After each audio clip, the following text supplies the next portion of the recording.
Shalom saudara yang dikasihi Tuhan, selamat hari Minggu. Senang dan bahagia rasanya karena masih bisa menyapa saudara lewat khotbah dalam minggu kita hari ini. Doa dan harapan saya bahwa saudara semua dalam keadaan sehat, dalam keadaan baik, tentunya penuh dengan sukacita diberkati Tuhan ketika mendengarkan khotbah minggu kita hari ini. Saudaraku, sebelum kita mendengarkan firman Tuhan yang menjadi khotbah dalam minggu kita hari ini, saya ingin mengajak saudara terlebih dahulu merendahkan diri dan berdoa di hadapan Tuhan. Kita berdoa. Kiranya damai sejahtera Allah yang melampaui segala akal, itulah yang memelihara hati dan pikiranmu dalam Kristus Yesus Tuhan kita. Amin. Saudaraku yang dikasihi Tuhan, firman Tuhan yang menyapa kita dalam minggu kita hari ini, yaitu Minggu Estomihi di tanggal 14 Februari 2021. Estomihi itu artinya jadilah bagiku gunung batu perlindungan. Dan dalam minggu kita hari ini saudara, firman Tuhan yang akan menjadi khotbah kita tertulis dari 2 Korintus pasal yang keempat, ayat yang pertama sampai ayat yang keenam saudara. Mari kita membuka Alkitab kita. Demikian bunyi firman Tuhan. Saya akan membacakan untuk kita, saudara bisa mengikutinya dimanapun mendengarkan khotbah ini. Demikian bunyinya. Harta rohani dalam bejana tanah. Oleh kemurahan Allah kami telah menerima pelayanan ini, karena itu kami tidak tawar hati, tetapi kami menolak segala perbuatan tersembunyi yang memalukan. Kami tidak berlaku licik dan tidak memalsukan firman Allah. Sebaliknya kami menyatakan kebenaran, dan dengan demikian kami menyerahkan diri kami untuk dipertimbangkan oleh semua orang di hadapan Allah.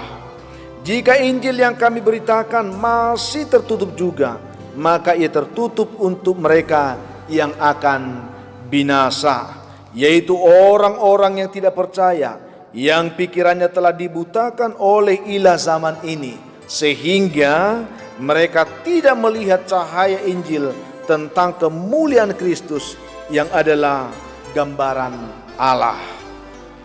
Sebab bukan diri kami yang kami beritakan, tetapi Yesus Kristus sebagai Tuhan, dan diri kami sebagai hamba-Mu karena kehendak Yesus. Sebab Allah yang telah berfirman, dari dalam gelap akan terbit terang, Ia juga yang membuat terangnya bercahaya di dalam hati kita, supaya kita beroleh terang dari pengetahuan tentang kemuliaan Allah yang nampak pada wajah Kristus. Itulah yang akan kita renungkan pada minggu hari ini saudara. Dari pembacaan ini kita akan merenungkan kebenaran ini di bawah satu tema yang sangat menarik, yaitu pelayan Tuhan yang setia. Naposo haposan ni debata, itu yang akan kita renungkan. Dari tema ini sebenarnya ada 2 kata menarik yang ingin kita gali di sana, yaitu kata pelayan Tuhan dan kata setia atau kesetiaan. Berbicara tentang kata pelayan atau melayani saudara, dalam bahasa Yunani ini diartikan dalam 4 kata. Yang pertama itu dia katakan diakoneo, douleo, leiturgio, dan letrouo. Saudaraku yang dikasihi Tuhan, pengertian dari keempat kata ini sebenarnya lebih kepada bagaimana kita memahami tugas tanggung jawab kita sebagai seorang pelayan.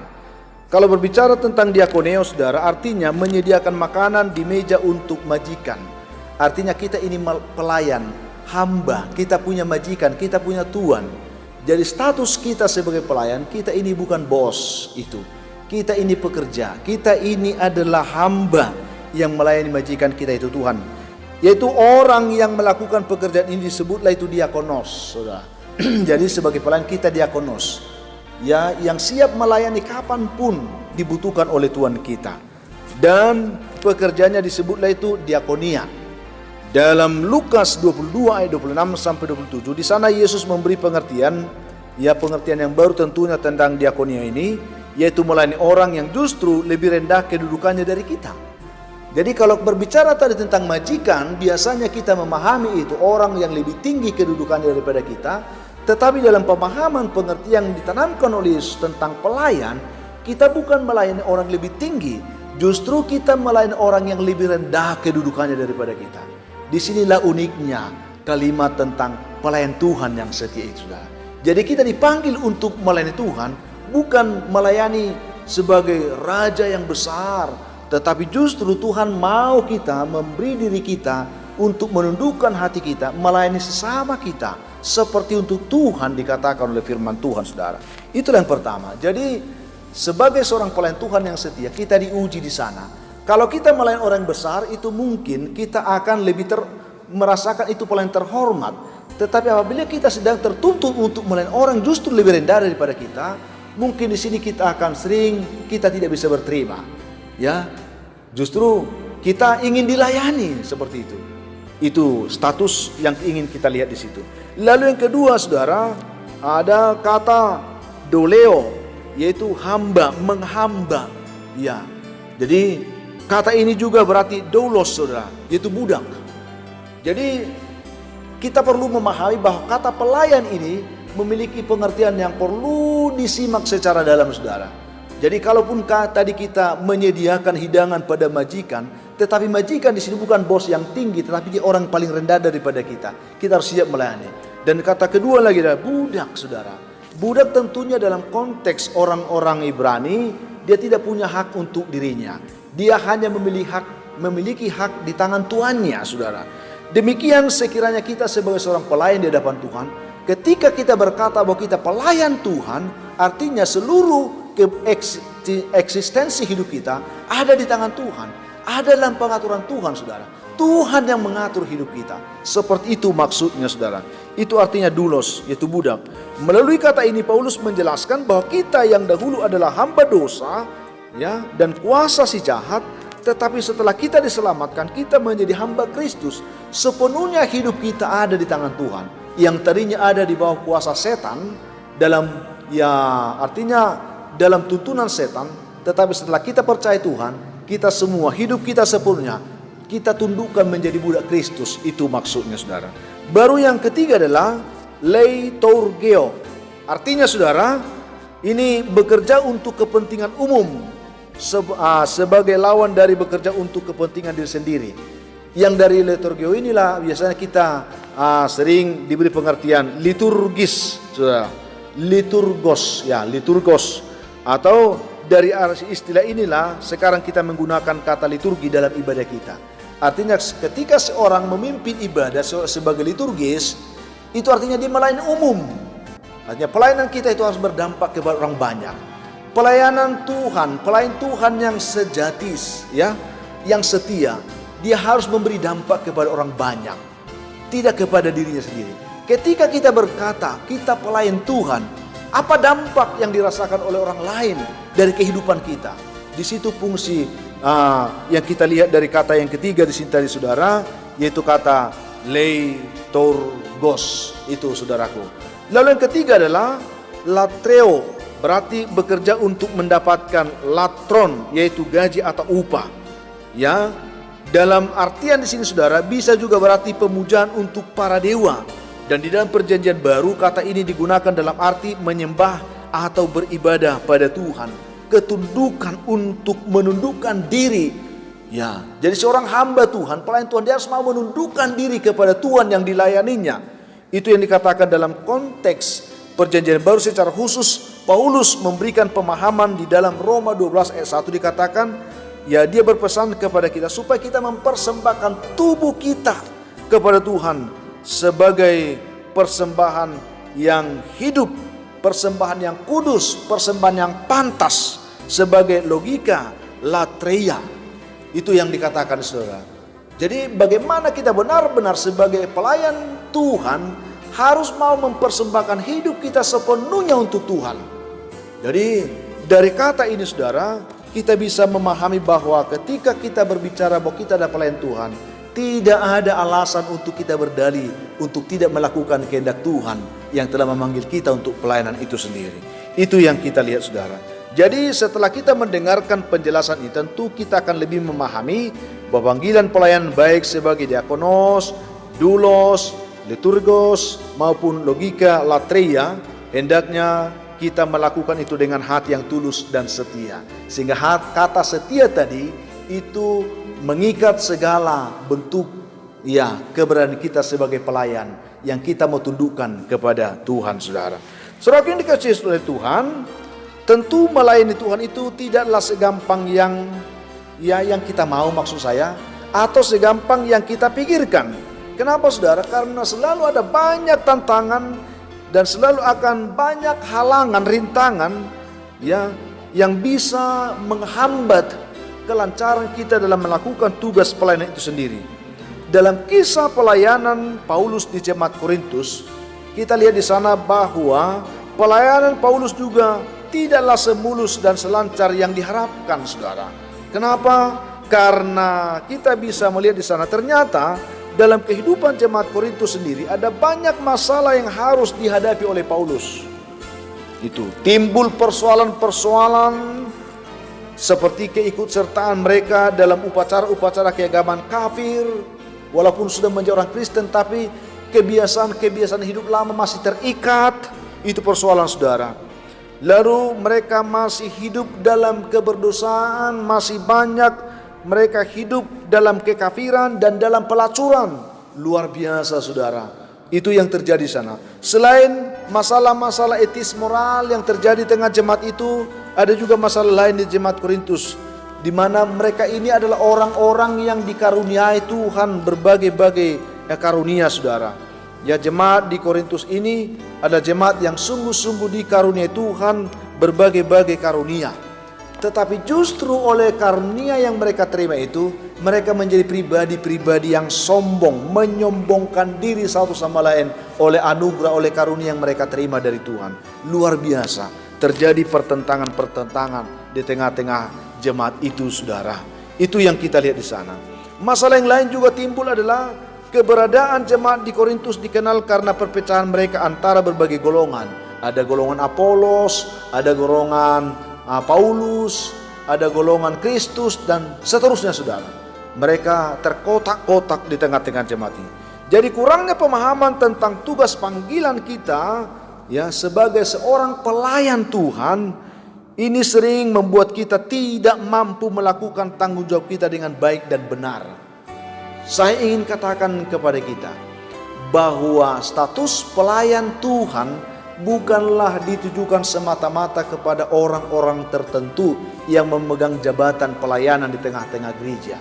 Tetapi status pelayan Tuhan itu kita terima sejak kita percaya Kristus. Kita dipanggil kepada persekutuan Kristus menjadi hamba Tuhan. Artinya pada saat itu pun kita dipanggil kepada panggilan pelayanan yang sama. Jadi panggilan keselamatan memanggil kita kepada panggilan yang sama, itu panggilan pelayanan. Itu, saudara. Kita dipanggil untuk melayani Tuhan. Lewat kebenaran firman Tuhan hari ini, kita dituntun supaya kita benar dapat memahami arti dari tugas panggilan kita sebagai orang percaya di hadapan Tuhan, yaitu untuk melayani Tuhan dengan setia. Karena itu, saudara, supaya kita bisa sungguh-sungguh menjadi pelayan Tuhan yang setia, kita akan belajar hari ini. Ada beberapa hal yang akan kita perhatikan dari penjelasan Paulus dalam khotbah kita hari ini, supaya kita benar-benar menjadi pelayan Tuhan yang setia. Apa yang harus kita lakukan? Ada beberapa hal yang saya ingin sampaikan. Yang pertama, saudara, kita akan menjadi pelayan Tuhan yang setia bila kita sadar bahwa kita ini bisa melayani hanya karena kemurahan Tuhan. Ini yang pertama. Jadi sadarlah, siapapun kita, jika kita bisa melayani Tuhan, itu hanyalah kemurahan Tuhan. Paulus berkata di sini, oleh kemurahan Allah kami telah menerima pelayanan ini. Dia katakan di ayat yang pertama, saudara. Apa yang ingin kita belajar dari sini? Kesadaran seperti ini, saudaraku, perlu tertanam dalam kehidupan kita untuk selalu berkata, sesungguhnya tanpa Tuhan kita tidak ada apa-apanya dan kita tidak bisa berbuat apa-apa.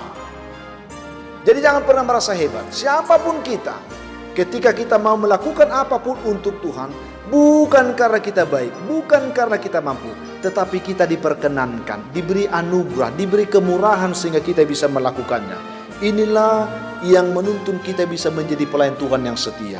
Ada kesadaran, aku ini diberi kemurahan Tuhan untuk melayani Tuhan. Siapakah aku, saudaraku? Kalau kita diberi kemurahan oleh Tuhan, anugerah oleh Tuhan bisa melayani, bukan berarti kita lebih daripada orang lain, tetapi bentuk penghargaan Tuhan bagi kita sebagai orang yang sudah ditebusnya, supaya kita tahu tanggung jawab kita, yaitu melayani Tuhan. Oleh kemurahan Tuhan, Ia telah memilih, Ia telah menetapkan kita supaya kita menjadi hamba yang setia, melakukan apapun menurut kehendaknya tentunya, bagi kemuliaannya saja. Itu yang kita lihat, bukan kehendak kita. Jadi tidak ada semau-mau untuk melayani Tuhan, saudara. Kita harus sadar kalau kita diberi kesempatan untuk melayani, itu anugerah bagi kita. Itu kemurahan Tuhan bagi kita, saudara. Oleh karena itu, mengapa hal ini penting bagi kita?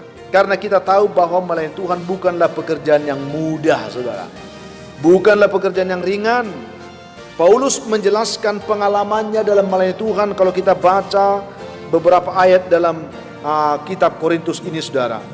Ketika ia memberitakan Injil, seharusnya dia akan senang, saudara.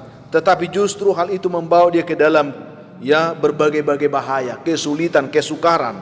Itu yang kita bisa lihat dalam 1 Korintus 15 ayat 30. Oleh karena memberitakan Injil, oleh karena melayani Tuhan, ia berhadapan dengan maut. Ayat 31, saudara, 1 Korintus 15. Lalu dikatakan sepertinya ia berhadapan dengan maut, sepertinya ia juga berjuang melawan binatang buas. Ayat 32 pasal yang ke-15. Menanggung beban yang begitu besar dan berat. Ayat yang ke-8 dari pembacaan kita hari ini. Seperti telah dijatuhi hukuman mati, katanya ayat yang ke-9 dan lain-lain, saudara. Artinya melayani Tuhan ini bukanlah sesuatu yang gampang-gampang saja. Akan selalu banyak tantangan. Tetapi kalau kita menyadari bahwa itu kemurahan Tuhan, itulah yang menguatkan kita. Kita diberi anugerah, diberi kemurahan bisa melayani Tuhan. Itu sudah cukup menguatkan kita. Artinya kita tidak melakukan itu dari diri kita, tetapi ada penyertaan Tuhan yang menuntun kita bisa melakukannya sehingga kita bisa kuat, saudara. Itulah yang perlu kita sadari di sini. Jadi kita bisa melayani itu kemurahan Tuhan. Oleh karena panggilan pelayanan itu adalah kemurahan Tuhan, sehingga walaupun harus mengalami banyak pergumulan, Paulus dapat berkata di ayat 1 bagian B, dia katakan, kami tidak tawar hati. Karena kami sadar bahwa itu kemurahan, apapun yang terjadi, kami tidak tawar hati. Saudara yang kasih Tuhan, betapa banyak orang yang tadinya berapi-api melayani Tuhan, tetapi karena menghadapi tantangan, akhirnya dia lemah, dia putus asa, dia kecewa. Kenapa bisa kecewa, saudaraku? Karena engkau kurang sadar bahwa pelayanan itu adalah anugerah Tuhan bagimu. Kalau kita sadar itu kemurahan Tuhan, kita akan selalu kuat menghadapi apapun. Itu yang pertama. Yang kedua, saudaraku, kita akan menjadi pelayan Tuhan yang setia bila kita mengetahui tanggung jawab kita dengan benar. Ada tanggung jawab yang perlu kita pahami dalam melayani. Tidak hanya sekedar melayani, saudaraku. Ini penting. Paulus mengatakan dalam ayat yang kedua, kami menolak segala perbuatan tersembunyi yang memalukan. Kami tidak berlaku licik dan tidak memalsukan firman Allah. Sebaliknya kami menyatakan kebenaran, dan dengan demikian kami menyerahkan diri kami untuk dipertimbangkan oleh semua orang di hadapan Allah. Saudara yang dikasihi Tuhan, kalau kita pahami di sini, kita adalah pelayan, baik dalam artian diakonos, doulos, liturgos maupun logikalatreia. Dalam hal ini, saudaraku, firman Tuhan berkata kepada kita sekarang, apapun juga yang kamu perbuat, dalam bentuk pelayanan apapun itu, dalam panggilan pelayanan itu, perbuatlah dengan segenap hatimu, seperti untuk Tuhan, bukan untuk manusia.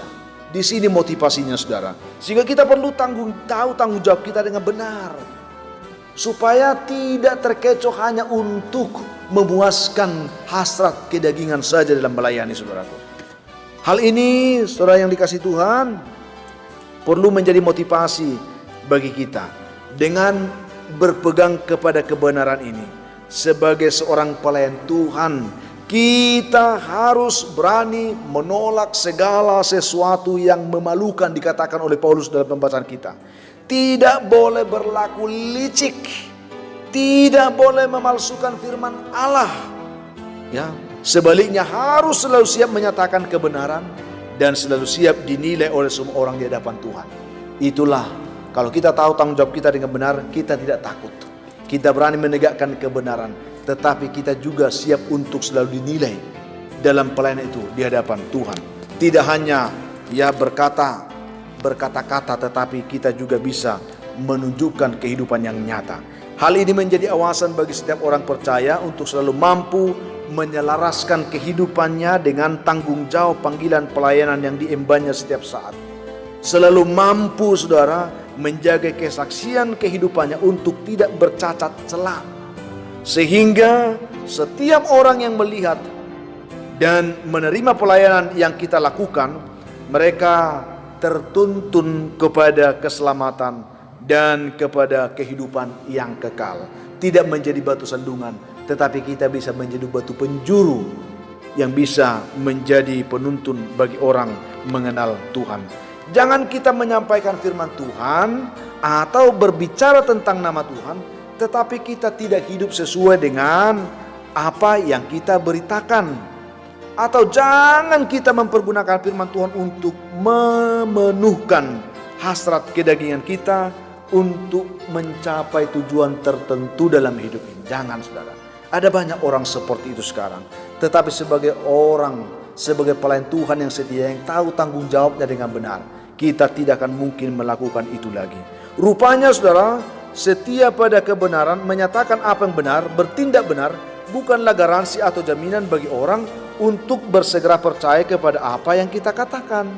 Sedangkan kita sudah hidup benar dalam pemberitaan kita, itu belum bisa menjadi jaminan orang bisa menerima apa yang kita katakan. Karena meskipun Paulus sudah maksimal melakukan tanggung jawabnya untuk mewartakan Injil, juga ia sembari mengoreksi dirinya agar tidak menjadi batu sandungan. Ternyata kita lihat dalam pembacaan hari ini, kabar Injil itu masih saja tertutup bagi banyak orang. Bagaimana kalau kita bermain-main? Bagaimana kalau hidup kita batu sandungan? Tidak ada lagi gunanya kita melayani Tuhan, saudara. Karena kita tetap akan menjadi batu sandungan. Untuk itu Paulus mengingatkan kita bahwa meskipun kita telah mengetahui dan melakukan tanggung jawab kita dengan benar, tetapi selalu ada orang yang bisa menolak dan tidak percaya akan pemberitaan kita. Ya, karena itu Paulus mengingatkan, jika Injil yang kami beritakan masih tertutup juga, maka itu tertutup untuk mereka yang akan binasa, yaitu orang-orang yang tidak percaya, yang pikirannya telah dibutakan oleh ilah zaman ini, sehingga mereka tidak melihat cahaya Injil tentang kemuliaan Kristus yang adalah gambaran Allah. Itulah kesimpulan dari Paulus, saudara. Lewat kebenaran ini kita, saudaraku, diberitahu bahwa tanggung jawab seorang pelayan Tuhan adalah memberitakan firman, baik atau tidak baik waktunya. Itu yang perlu kita pahami. Baik melalui perkataan kita, baik melalui tindakan kita, baik melalui sikap hidup kita, saudara. Yang pasti kita tidak akan bisa memaksa orang mempercayai apa yang kita beritakan. Jika mereka sungguh menerima Injil yang kita beritakan itu, mereka akan tertuntut untuk percaya. Itulah yang menjadi tanggung jawab kita sebagai pelayan Tuhan yang setia di hadapan Tuhan. Jadi kita hanya terpanggil untuk melayani Tuhan. Buah dari pelayanan itu Tuhan yang mengatur itu bagi kita. Setialah dalam pelayanan itu. Makanya pelayan Tuhan yang setia, saudaraku. Itu yang perlu kita pahami yang kedua. Yang terakhir, yang ketiga, saudara, kita akan menjadi hamba Tuhan yang setia bila kita mengetahui bahwa Tuhan selalu menyertai kita. Inilah kekuatan kita dalam melayani Dia. Hal inilah yang diungkap Yesus kepada murid-muridnya ketika Dia akan hendak naik ke surga, saudara. Dia katakan, dan ketahuilah, aku menyertai kamu senantiasa sampai kepada kesudahan zaman. Matius 28 ayat 20b. Tuhan Yesus menyadari sebenarnya melalui ungkapan ini betapa berat tantangan yang harus dihadapi oleh anak-anak Tuhan yang mau setia dan melayani Dia. Akan selalu banyak tantangan, akan selalu banyak pergumulan dari masa ke masa yang harus dihadapi oleh anak-anak Tuhan, hamba-hamba Tuhan, pelayan-pelayan Tuhan. Oleh karena itu Paulus mengatakan, saudara, sebab bukan diri kami yang kami beritakan, tetapi Yesus Kristus sebagai Tuhan dan diri kami sebagai hamba-Mu karena kehendak Yesus. tanggung jawab kita di sini, beritakanlah Kristus dengan benar, beritakanlah Injil dengan benar. Intinya, Paulus menyadari bahwa pusat dari pelayanan yang ia lakukan adalah Kristus. Jadi hendaklah setiap pelayanan kita berpusat kepada Kristus, supaya penyertaan Kristus itu nyata bagi kita. Bukan diri kita yang kita beritakan, tetapi Yesus. Dia hanyalah seorang hamba yang mau tetap berlaku setia kepada Tuhan yang dilayaninya. Dan dia menyadari bahwa hanya oleh karena Kristus dan penyertaan Kristuslah ia mampu melakukan semua tugas pelayanannya itu dengan baik dan setia, walaupun harus menghadapi banyak tantangan dan pergumulan. Itu yang dialami oleh Paulus, saudara. Jika kita tahu bahwa Tuhan menyertai kita, kita harus percaya juga bahwa Dia akan menggenapi setiap kebenaran firman yang kita sampaikan. Jadi bukan kita yang menggenapi firman itu, bukan kita yang menarik hati orang percaya, tetapi firman yang kita beritakan, lewat firman itu Tuhan akan bekerja menjamah hati orang. Tentu bukan menurut kehendak kita, melainkan menurut waktu dan kehendak Tuhanlah firman-Nya bisa bekerja di hati orang. Sebab Allah yang telah berfirman, dari dalam gelap akan terbit terang, Dia katakan. Ia juga yang akan membuat terangnya bercahaya di dalam hati kita, supaya kita beroleh terang dari pengetahuan tentang kemuliaan Allah yang nampak pada wajah Kristus. Dia pula lah yang melakukan itu. Artinya bukanlah pekerjaan kita. Semua itu, keberhasilan pelayanan kita itu adalah pekerjaan Tuhan. Itu bukti bahwa Ia menyertai kita. Hal inilah yang menjadi penghiburan bagi kita sebenarnya dalam pelayanan ini. Bahwa sekalipun kita mengalami banyak pergumulan, tetapi Tuhan berdaulat untuk menjaga, Tuhan berdaulat untuk memelihara, sehingga firman-Nya yang kita beritakan itu akan menerbitkan terang dalam hati setiap orang yang percaya dan menerima Dia. Dan terang itulah yang menuntun hidup kita kepada cahaya kemuliaan Allah, seperti yang nampak di dalam wajah Kristus yang menyertai kita senantiasa. Saudaraku yang dikasihi Tuhan, kebenaran ini memang bisa mudah kita pahami, tapi bisa juga sulit untuk kita mengerti. Kalau kita membuka diri sebagai seorang hamba, sebenarnya kebenaran ini tidak terlalu sulit bagi kita. Karena sebagai hamba kita tahu, kita ini terpanggil untuk menjadi perpanjangan tangan Tuhan. Yang sesungguhnya melakukan semua pekerjaan itu adalah Tuhan. Kita hanya alat di tangannya, saudaraku. Tuhan yang mengerjakan itu bagi kita. Kita hanya seperti sarung tangan di tangan penjunan itu. Ketika sarung tangan itu mau dipakai oleh tangan Tuhan, maka tangan Tuhan bekerja melalui sarung tangan itu untuk melakukan segala perkara seperti yang diinginkannya. Demikian hidup kita sebagai pelayan. Kita mau tetap setia, melekat, melakukan kehendak-Nya. Itu yang diharapkan oleh Tuhan. Kesimpulan penutup bagi kita dari khotbah minggu hari ini. Saudara yang dikasihi Tuhan Yesus, melalui kebenaran firman yang menjadi khotbah dalam ibadah kita saat ini, kita diingatkan akan tanggung jawab kita sebagai hamba atau pelayan di hadapan Tuhan. Apakah kita sudah mengerti bahwa sebagai orang percaya setiap kita dipanggil dalam panggilan yang sama, yaitu panggilan pelayanan? Siapapun sudah mendengarkan renungan ini, sudahkah saudara sadar bahwa saudara juga dipanggil dalam panggilan yang sama kepada semua orang, yaitu panggilan pelayanan? Sudahkah saudara tahu bahwa saudara juga pelayan Tuhan, saudara? Jika kita tahu bahwa kita diberi kemurahan oleh Tuhan untuk melayani Dia, bukankah itu artinya bahwa Tuhan menganggap kita mampu melakukan pelayanan itu? Jadi jangan berdalih.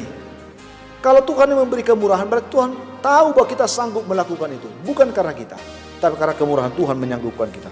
Tentu kita mampu bukan karena diri kita, saudara, tetapi karena kita dimampukan oleh Tuhan. Yang Tuhan mau adalah, baiklah kita memahami tanggung jawab kita untuk selalu setia memberitakan firman, baik atau tidak baik waktunya, dengan perkataan, terutama lewat kehidupan kita sendiri. Jangan hanya dengan ngomong doang, tapi buktikan apa yang kau ngomong lewat kehidupanmu. Tantangan akan selalu ada. Akan selalu ada orang yang membenci kita. Akan selalu ada orang yang menolak dan tak percaya. Bahkan akan selalu ada orang yang memusuhi kita karena pelayanan kita, saudara. Pasti banyak itu sekarang. Dari masa ke masa itu terjadi. Tetapi jika kita tahu bahwa Tuhan menyertai kita, kita tidak perlu takut. Karena Ia akan menguatkan, Dia juga akan selalu menyemangati kita Sehingga kita mampu menjadi hamba Tuhan yang setia bagi Dia, bukan bagi dunia, saudara. Kita bisa menjadi hamba Tuhan yang setia bagi Tuhan sendiri. Itulah yang kita terima dalam minggu kita hari ini. Jadilah pelayan Tuhan yang setia, saudara. Itu yang penting. Jadilah hamba Tuhan yang setia. Lakukan tanggung jawabmu dengan benar, karena engkau dipanggil karena kemurahan Tuhan. Mari saudaraku yang kasih Tuhan, ingat Dia selalu menyertai kita. Tuhan kiranya memberkati kita semua dengan kebenaran firman yang kita terima dalam minggu kita hari ini. Biarlah firman ini membantu kita untuk menyadarkan kita akan tanggung jawab kita sebagai hamba Tuhan, sebagai pelayan Tuhan. Baiklah kita melakukan tanggung jawab kita dengan setia hanya kepada Tuhan. Tuhan memberkati kita lewat khotbah minggu hari ini. Kita berdoa, saudara. Tuhan yang baik, terima kasih untuk kemurahan Tuhan yang menyapa kami lewat firman yang menjadi khotbah dalam minggu kami hari ini. Berkatilah umat-Mu dimanapun mendengarkan khotbah ini. Biarlah mereka boleh sadar akan tanggung jawab mereka sebagai pelayan Tuhan dan hendak melakukannya dengan setia. Biarlah setiap umat Tuhan mendengar khotbah ini, dikuatkan mereka. Yang lemah beri kekuatan, yang sedih Tuhan hiburkan, yang berduka juga dihiburkan Tuhan, yang berbeban berat diberikan kelegaan, yang dalam pergumulan sakit penyakit, biarlah mereka juga boleh tolong dipulihkan, disembuhkan Tuhan. Hamba juga doakan anak-Mu yang sedang mengharapkan pekerjaan. Biarlah itu ditolong Tuhan sehingga mereka menemukan pekerjaan yang baik. Yang mengharapkan jodoh diberkati, yang mengharapkan keturunan pun diberkati. Anak-anak kami yang dalam pergumulan pendidikan pun diberkati Tuhan. Dan juga umat yang bersuka cita karena berulang tahun dan menemukan anugerah Tuhan dalam hidup mereka melalui keberhasilan dan berkat Tuhan. Berkati mereka semuanya. Hamba juga doakan umat Tuhan yang mendengarkan renungan khotbah ini, dimanapun mereka merindukan anugerah-Mu. Hamba berdoa memberkati mereka semua dalam nama Tuhan Yesus. Amin. Saudaraku yang dikasihi Tuhan, dengan mendengarkan khotbah kita dalam minggu hari ini, hendaklah saudara selalu dikuatkan, diberi semangat, dan hidup dalam sukacita, dan selalu bersyukur atas segala sesuatu. Kalau saudara mempunyai beban seperti biasa kami katakan, dan saudara rindu didoakan, hubungi kami saudara nomor telepon yang tertera di layar saudara. Kami siap membantu mendukung saudara dalam doa. Dan kami juga tetap berharap saudara juga bisa membantu kami untuk selalu men-share, membagikan khotbah ini, supaya ada banyak juga orang boleh diberkati oleh Tuhan, saudara, seperti saudara hari ini. Akhirnya saya Pendeta Linti Dongoran, Pendeta GKP Jemaat Khusus Horisan Medan, menyampaikan sampai jumpa di kesempatan lain. Selamat hari Minggu. Tuhan memberkati saudara. Shalom.